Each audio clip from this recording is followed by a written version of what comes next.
നിലമ്പൂരിലെ വോട്ടർമാർക്കിടയിൽ സിപിഎമ്മിന് പ്രബല സ്വാധീനമുണ്ടെങ്കിലും ഒറ്റയ്ക്ക് വിജയിക്കാമെന്നുള്ള വിശ്വാസമില്ലെന്നും സിപിഎം ജില്ലാ സെക്രട്ടറി വി.പി. അനിൽ മലപ്പുറത്ത് മാധ്യമപ്രവർത്തകരോട് സംസാരിക്കുകയായിരുന്നു അദ്ദേഹം. അല്ല, അതിൽ സമ്മർദ്ദത്തിൻ്റെ പ്രശ്നമില്ലല്ലോ. നിലമ്പൂരിൽ സീറ്റ് ഇടതുപക്ഷം തുടർച്ചയായി ജയിക്കുന്ന ഒരു സീറ്റായിരുന്നില്ല. എന്നാൽ 2016 മുതൽ ഞങ്ങൾ തുടർച്ചയായി ജയിക്കുകയാണ്. ആ അസംബ്ലി മണ്ഡലത്തിനകത്ത് കേരളത്തിൽ പൊതുവായി ഇടതുപക്ഷ ജനാധിപത്യ മുന്നണി നടപ്പിലാക്കിയുള്ള വികസന പ്രവർത്തനങ്ങൾ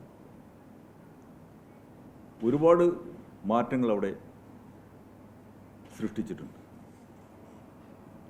ആ മണ്ഡലത്തിൻ്റെ ചരിത്രത്തിൽ ഇന്നുവരെ ഇല്ലാത്ത രൂപത്തിലുള്ള വികസന പ്രവർത്തനങ്ങളാണ് കഴിഞ്ഞ 8 വർഷത്തിനുള്ളിൽ അവിടെ നടന്നത്. ഏതാണ്ട് 1600 കോടി രൂപയുടെ വികസന പ്രവർത്തനം.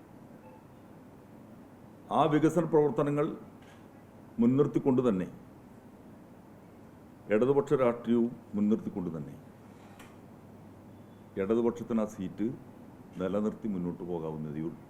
നിലമ്പൂരിലെ വോട്ടർമാർക്കിടയിൽ സിപിഎമ്മിന് പ്രബല സ്വാധീനമുണ്ടെങ്കിലും ഒറ്റയ്ക്ക് വിജയിക്കാമെന്നുള്ള വിശ്വാസമില്ലെന്നും സിപിഎം മലപ്പുറം ജില്ലാ സെക്രട്ടറി വി.പി. അനിൽ മലപ്പുറത്ത് മാധ്യമങ്ങളോട് സംസാരിക്കുകയായിരുന്നു അദ്ദേഹം. മണ്ഡലത്തിലെ വികസനങ്ങളുടെ പിൻബലത്തിൽ വരുന്ന തെരഞ്ഞെടുപ്പിലും വിജയം കൈവരിക്കാനാവുമെന്നും അദ്ദേഹം പറഞ്ഞു. തെരഞ്ഞെടുപ്പിൽ പി.വി. അൻവർ ഒരു ഫാക്ടർ ആവില്ലെന്നും സിപിഎമ്മിനോട് ചേർന്ന് നിന്നപ്പോൾ മാത്രമേ അൻവറിന് മണ്ഡലത്തിൽ സ്വാധീനമുണ്ടായിരുന്നുവെന്നും അദ്ദേഹം പറഞ്ഞു.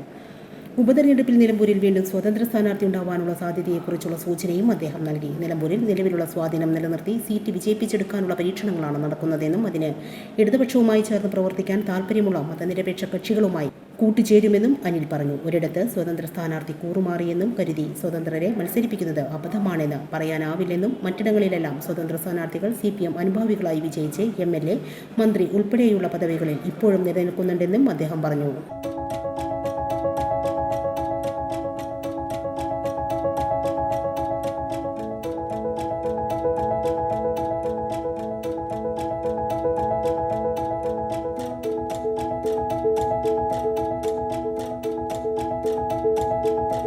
ഇനി വേണ്ടതെല്ലാം വേണ്ടുവോളം വിലക്കുറവിൽ നിങ്ങൾക്കായി മലപ്പുറത്ത് സമ hyper market, Tirur road, Mylapuram, Malappuram.